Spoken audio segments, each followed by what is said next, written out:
Ruby नाम की खूबसूरत औरत जिसे देखकर अच्छे अच्छे का दिल मचल जाए।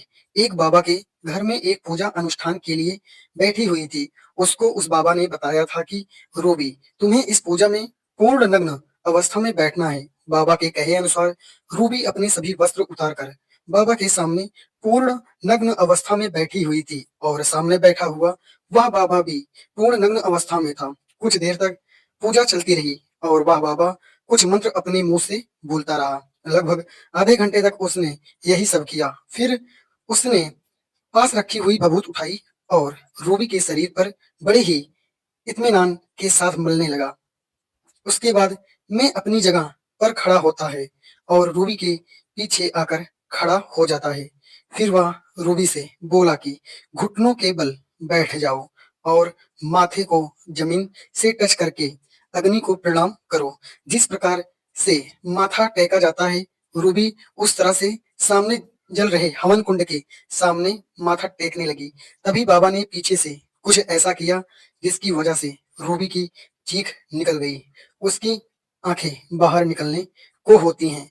वो दर्द से बाबा चिल्ला रही थी। उसके बाद जो हुआ वह पूरी कहानी अभी आपको सुनाने वाला हूँ। आखिर कौन थी यह रूबी और कैसे आई थी इस बाबा के झांसे में? कहानी में अंत तक बने रहना। इस कहानी में आपको बहुत ही मजा आने वाला है और अंत में एक बहुत अच्छी सीख भी मिलने वाली है। दोस्तों, आप लोग मेरे अपने लोग हैं, मेरे भारत के लोग हैं। अगर आप इंडिया से इस वीडियो को देख रहे हैं तो कृपया कमेंट में अभी एस लिख दीजिए। रूबी नाम की इस औरत के पति का नाम मलखान था। मलखान जमीनों की खरीद बिक्री करवाता था और उसमें से जो कमीशन मिलता था उसमें उसके घर का गुजारा होता था।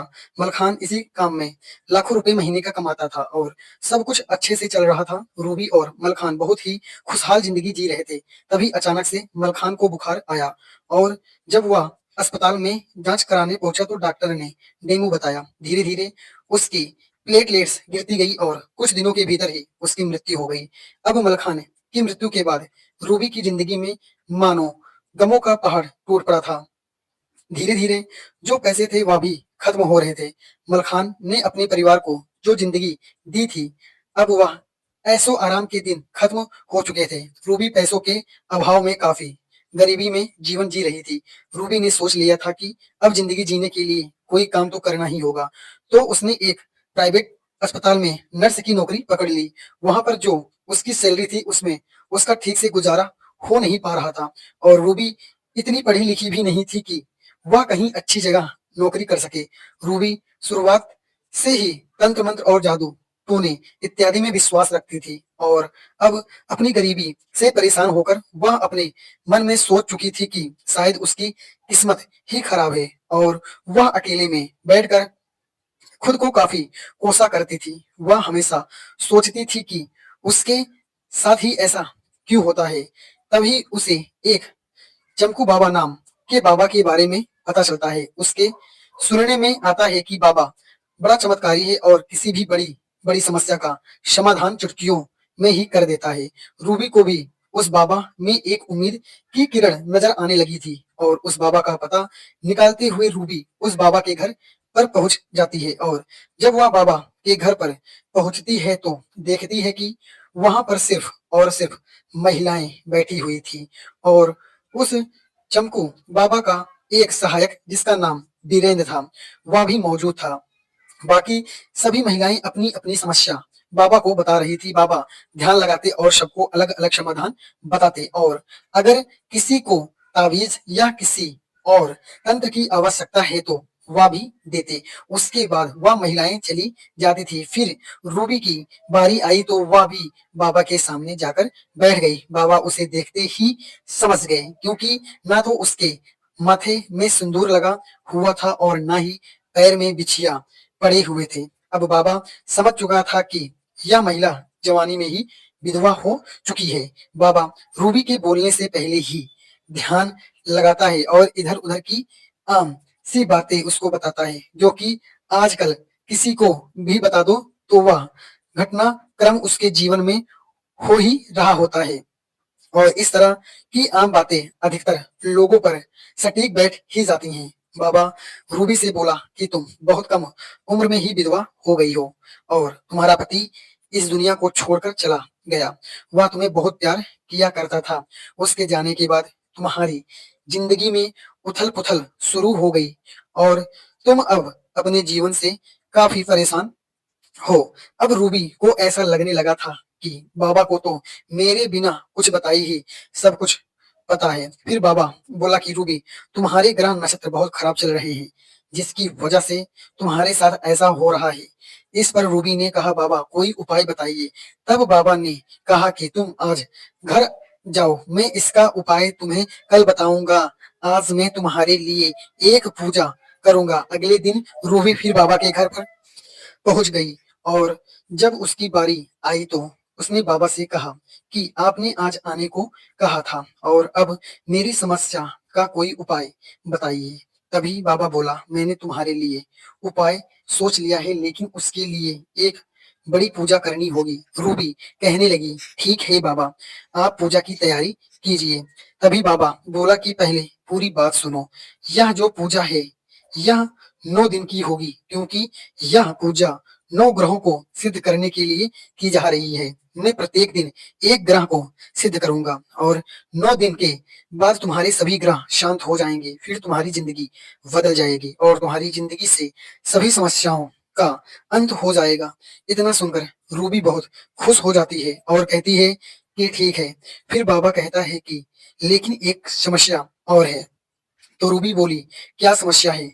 जो भी खर्च होगा वह मैं करूंगी। तभी बाबा बोला, समस्या या नहीं, कोई और है। तभी रूबी ने पूछा, क्या समस्या है? फिर बाबा बोला कि यह कोई आसान पूजा नहीं है, यह एक तांत्रिक पूजा है। इसमें तंत्र क्रियाएं की जाती हैं और इस पूजा में मुझे नग्न अवस्था में बैठना होता है और जिसके लिए यह पूजा की जा रही है उसे भी मेरी ही तरह नग्न अवस्था में पूजा में बैठना होगा। 3 से 4 घंटे प्रतिदिन यह पूजा चलेगी और 9 दिन लगातार होगी। अगर तुम यह पूजा करवाना चाहती हो तो तुम्हें भी पूर्ण नग्न अवस्था में पूजा में बैठना होगा। फिर रूबी अपने मन में सोचने लगी कि अगर मैं इस अवस्था में बाबा के साथ पूजा में बैठूंगी तो यह किसी ना किसी बहाने से मुझे छुएगा। तो लेकिन रूबी के अंदर का लालच या महत्वाकांक्षा इतनी ज्यादा थी कि उस समय उसे कुछ नहीं सूझ रहा था। थोड़ी देर सोचने के बाद उसने बाबा से हाँ कर दिया और जब उसने बाबा से हामी भरी तो बाबा के चेहरे पर मुस्कान आ गई। फिर बाबा कहने लगा कि कल शुभ मुहूर्त है, कल रात 9 बजे तुम पूजा के लिए यहाँ आ जाना, फिर हम पूजा शुरू करेंगे। अगले दिन रूबी अपने बच्चे को मायके में छोड़कर 9 बजे बाबा के घर पर पहुंच जाती है। जब रूबी बाबा के घर पर पहुंची तो उसे ऐसा लग रहा था कि घर पर बाबा के अलावा कोई और नहीं होगा। लेकिन जब वह घर पहुंची तो बाबा ने उसे दूसरे कमरे में जाने का इशारा किया। रूबी उस कमरे में गई और निर्वस्त्र होकर पूजा वाले कमरे की तरफ जाने लगी। उसने दूसरे कमरे का दरवाजा खोला तो वहां पर बाबा का चेला, जिसका नाम वीरेंद्र था, वह वहां पर मौजूद था। वीरेंद्र को देखकर रूबी शर्म से छिपने लगी और अपने बदन को ढकने की कोशिश करने लगी। बाबा का सहायक वीरेंद्र रूबी को देखकर मुस्कुराने लगा। फिर रूबी जल्दी से भागकर पूजा वाले कमरे में पहुंच गई। फिर बाबा ने पूजा शुरू की और थोड़ी देर बाद भभूत उठाई और रूबी के बदन पर लगानी शुरू कर दी। धीरे धीरे उसने रूबी को हर जगह भभूत लगाना शुरू कर दिया। बाबा के इस तरह से हर जगह टच करने से रूबी के मन में हलचल सी मचने लगी। इसी प्रकार से उस दिन की क्रिया समाप्त हुई और उस दिन तो कुछ नहीं हुआ और रूबी अपने घर चली गई। अगले दिन फिर से रूबी बाबा के घर पर पहुंच गई और आज बाबा रूबी के थोड़ा और नजदीक होकर बैठ गया और भभूत लगाने के बहाने उसको यहाँ वहां छेड़खानी करने लगा। रूबी मना करने लगी तो वह कहने लगा, शांत बैठी रहो, यह एक क्रिया का भाग है, या तो करना ही होगा। रूबी उसकी बात को मान जाती है और शांत बैठी रहती है। फिर बाबा अपनी मनमानी करना शुरू कर देता है। इसी तरह से 4 दिन गुजर जाते हैं और बाबा हर रोज धीरे धीरे एक एक कदम आगे बढ़ता जा रहा था। वह हर रोज एक नई हरकत करने लगता था, जिसकी वजह से रूबी के अंदर भी उथल पुथल होने लगती थी। लेकिन फिर भी वह अपने ऊपर संयम बनाए रखती थी। रूबी हर रोज पूजा में जाती थी और बाबा का चेला बीरेंद्र हर रोज दूसरे कमरे में बैठा रहता था। अब 7वां दिन आया। रूबी बाबा के साथ पूजा में बैठी हुई तो बाबा ने कहा, उठो और झुककर माथा टेको। भभूति तो बाबा पहले ही लगा चुका था। रूबी माथा टेकने वाली पोजीशन में जैसे ही आती है, बाबा उसके पीछे पहुंच जाता है और उसके साथ संबंध बनाने लगता है। रूबी को इस बात का बिल्कुल भी अंदाजा नहीं था कि जैसे ही मैं झुकूंगी, बाबा पीछे से अपना कार्यक्रम शुरू कर देंगे। वह कुछ समझ पाते इससे पहले ही बाबा की एक्सप्रेस फुल स्पीड में छोड़ चुकी थी। कुछ देर तो रूबी मना करती रही, लेकिन फिर उसके बाद वह भी बाबा का साथ देने लगती हैं। फिर यह दोनों लोग खुलकर एंजॉय करते हैं। बाबा अलग अलग मुद्राओं में रेलगाड़ी चलाते हैं। जैसे जैसे बाबा कहता है, रूबी उसका उसी प्रकार से सपोर्ट करती रहती है। रूबी को भी काफी आनंद आ रहा था क्योंकि उसका पति काफी दिन पहले स्वर्ग सिधार चुका था। तब से वह किसी पुरुष के संपर्क में नहीं थी और आज उसके साथ कोई दूसरा व्यक्ति उसको पूर्ण रूप से आनंदित कर रहा था। बाबा ने पूरी रात फुल स्पीड में ड्राइविंग की और काफी अच्छी परफॉर्मेंस रूबी को दिखाई। उसके बाद रूबी जब कमरे से निकली तो बाहर वीरेंद्र खड़ा था और वह एक अलग प्रकार की मुस्कान के साथ रूबी को देख रहा था, जैसे कि उसे सब कुछ पता हो कि आज कमरे के अंदर क्या हुआ है। उसके बाद रूबी वहां से चली गई और फिर अगले 2 दिन लगातार बाबा ने रूबी के साथ जमकर एंजॉय किया। दोनों लोग पूरी पूरी रात यही खेल खेला करते थे। अब रूबी को भी इससे कोई ऐतराज नहीं था। इसी प्रकार 9 दिन गुजर गए। फिर एक दिन रूबी ने बाबा से पूछा कि यह बाहर जो आदमी बैठा रहता है, यह मुझे रोजाना इस अवस्था में देखता है और मुस्कुराता रहता है, लेकिन कहता कुछ भी नहीं है। यह कौन है? इस पर बाबा बोला कि उससे डरने की कोई जरूरत नहीं है। वह मेरा शिष्य है और मेरा विश्वासी पात्र भी है और उसका नाम वीरेंद्र है। उसकी यहाँ पर एक छोटी सी किराने की दुकान है और वह अपनी दुकान बंद करने के बाद यहाँ मेरे पास आ जाता है और मेरी सेवा करता है और यहाँ के काम भी देख लेता है। रूबी उस दिन अपने घर चली जाती है और अब रूबी इंतजार कर रही थी कि बाबा ने जो इतने दिनों तक पूजा की है, उसका कोई चमत्कार देखने को मिलेगा।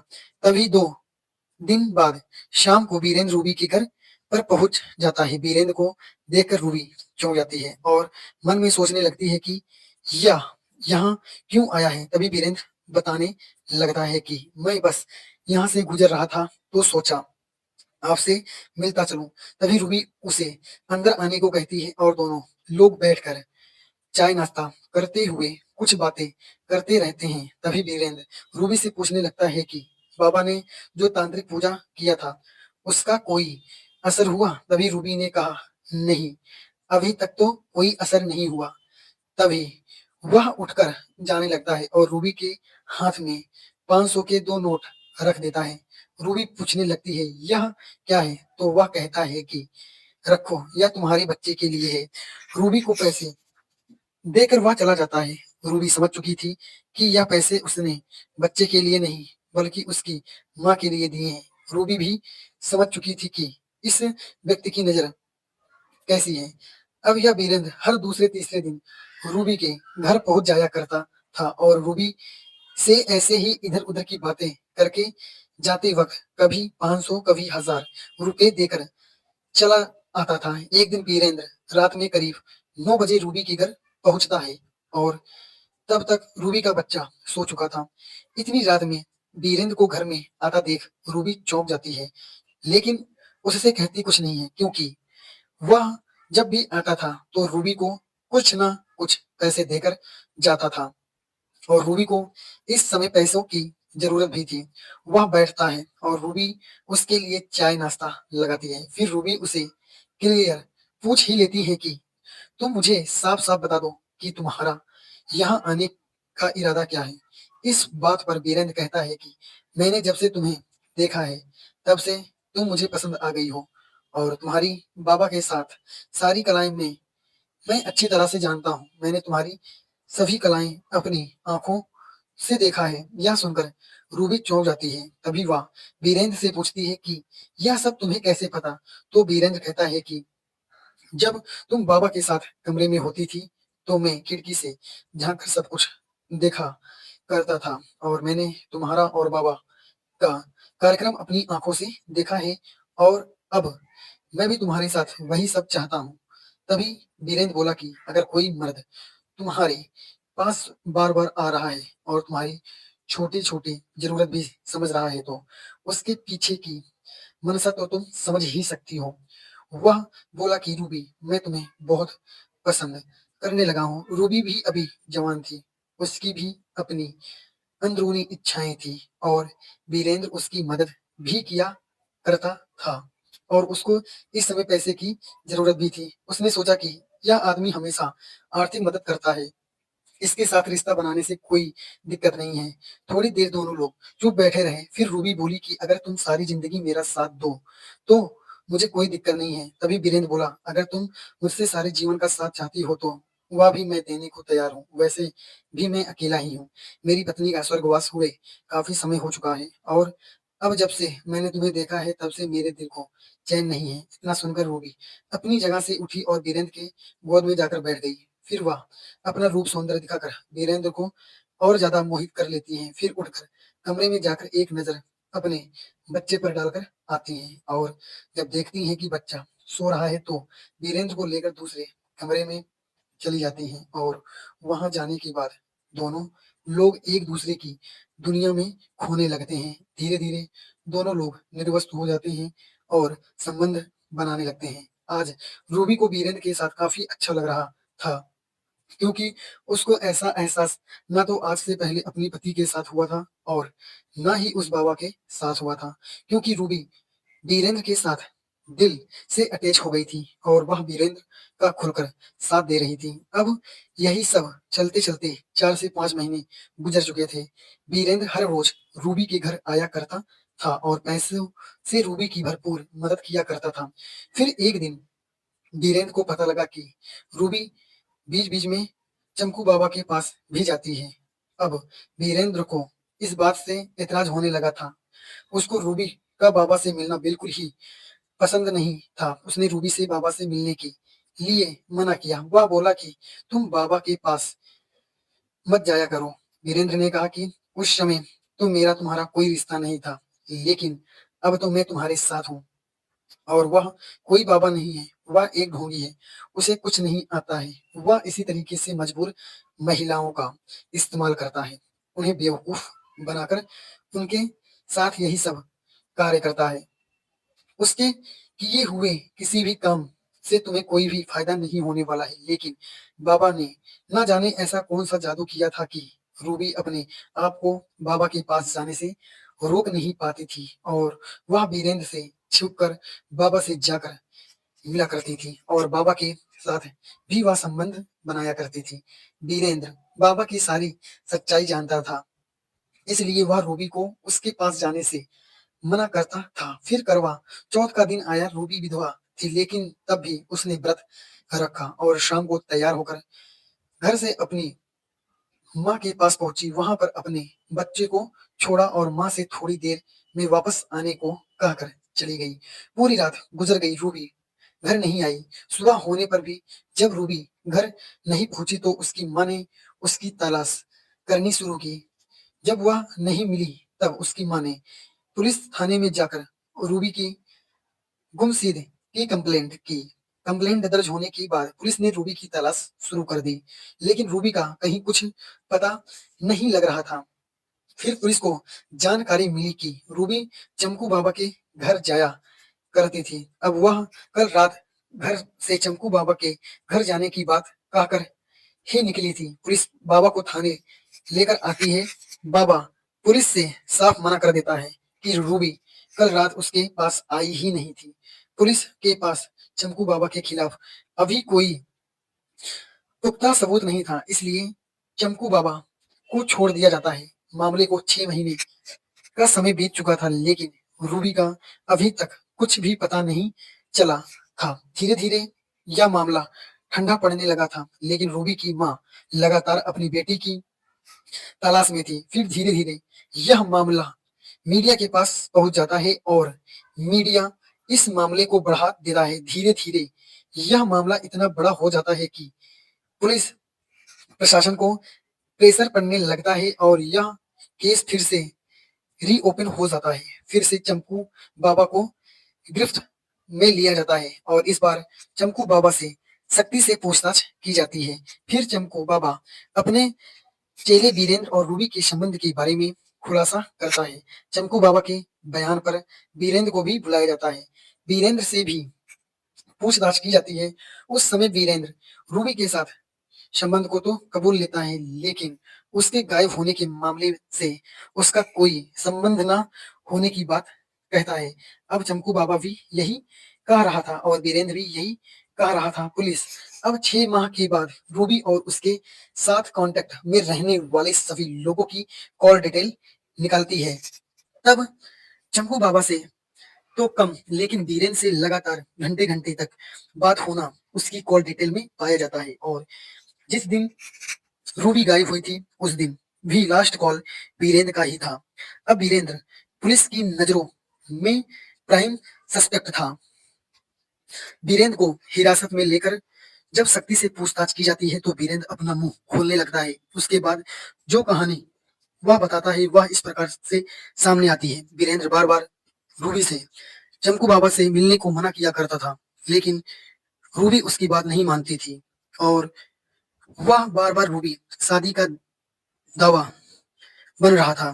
बीरेंद्र रूबी से बार बार कहता था कि तुम मुझसे शादी कर लो और चंपू बाबा से मिलना बंद कर दो, मैं तुम्हें बहुत खुश रखूंगा। लेकिन रूबी उसकी बात मानने को तैयार ही नहीं थी। वह बीरेंद्र और चंपू बाबा दोनों के साथ रिलेशन में थी। करवा चौथ की रात को वह बीरेंद्र के घर तैयार होकर पहुंची थी और करवा चौथ की सारी फॉर्मेलिटी पूरी की। फिर बीरेंद्र ने उससे संबंध बनाने को कहा तो उसने करवा चौथ का बहाना करके मना कर दिया और घर जाने लगी। बीरेंद्र को पूरा यकीन था कि वह यह यहाँ से जाने के बाद चंपू बाबा के पास जाएगी। फिर बीरेंद्र रूबी का पीछा करता है तो वह सचमुच चंपू बाबा के घर पर ही गई, उसके साथ संबंध भी बनाए। फिर कुछ देर बाद घर से निकलकर अपने घर की तरफ जा रही थी, तभी वीरेंद्र उसे रास्ते में रोक लेता है। तब रूबी की पूरी पोल पट्टी खुल चुकी थी। फिर वीरेंद्र रूबी को अपनी बाइक पर बैठाता है और अपने घर पर लेकर आता है।